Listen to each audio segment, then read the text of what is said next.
کیوں ہے؟ اس کی وجہ کیا ہے؟ ایک جگہ سسرال میں پریشان ہوتی ہے، باپ کو فون کرتی ہے، ابو جان میں پریشان ہوں، میرے آپ کے داماد جو ہے بڑے پریشان کرتے ہیں۔ انہوں نے کیا کہا؟ اس کورٹ کا چکر نہیں چلا دوں گا، تم میرے گھر آ جا، 30 بار کھا باپ، اس طرح کرتے ہیں۔ کیا آپ جھک جائیں گے بیٹی کی زندگی سنور جائے گی، باپ جھک جائے بچی کی زندگی سنور جائے گی، لیکن ہم جھکیں گے نہیں۔ 30 مار کھانا ہے، آ میری بیٹی گھر آ جا، دیکھتے ہیں کیا حالات ہے۔ کورٹ کا چکر نہیں چلا دینا، دیکھیں نہیں ہوتا، طلاق ہوتے ہیں۔ بتاؤ بی بی نماز نہیں پڑھتی، کوئی طلاق دیا ہے آج تک؟ ایک بھی بتاؤ، بی بی نماز نہیں پڑھتی طلاق دے، ایسا ہے؟ نہیں، شک کے بنا پر طلاق، فضول کام کے بنا پر طلاق، ناجائز تعلقات کے بنا پر طلاق، اس طرح کے جو دنیاوی معاملے میں ہی طلاق ہوتے ہیں۔ بتاؤ کہ میری بیوی نماز نہیں پڑھتی، طلاق تو کون ہے کرتا ہے؟ ایسا کوئی نہیں کرتا، لیکن شک کے بنا پر گھر اجڑ جاتے ہیں۔ میں ایک بات آپ کو پیغام دوں، ایک لڑکی شادی ہونے کے بعد 3 کام اگر وہ ایمانداری سے کرتی ہے، اس کے گھر میں کبھی بھی جھگڑے نہیں رہتے۔ 3 کام اگر وہ لگاتار کر جھگڑے، کیا کام؟ پہلا کام ہے اس شوہر کو خوش رکھے، ایک لڑکی شادی کے بعد شوہر کو خوش رکھے۔ دوسرا پیغام یہ ہے کہ شوہر کے باپ ماں کو خوش رکھے۔ تیسرا ہے کہ شوہر کے رشتہ داروں کو خوش رکھے۔ اگر یہ 3 چیز لڑکی سسرال میں کرتی ہے، وہ گھر جنت بن جائے گا۔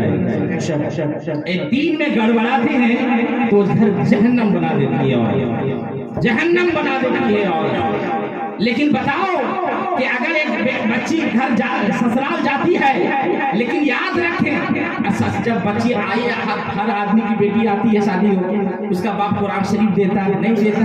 کیوں دیتا ہے؟ اس کا فلسفہ آج تک سمجھ میں نہیں آیا، کیوں قرآن دیتا ہے؟ ایک بیٹی کو باپ قرآن کیوں دیتا ہے؟ اس کی وجہ کیا ہے؟ کیا دیتا ہے؟ اکثر آپ رکھے رہی نہیں، کیوں دیتا ہے؟ کہ جب بیٹی سسرال میں پریشان نظر آئے، اے میری بیٹی قرآن پڑھ کے دعا کر لینا نا، اللہ آپ کی پریشانی کو دور کرے، اس لیے قرآن دیا جاتا ہے۔ نعرے تکبیر!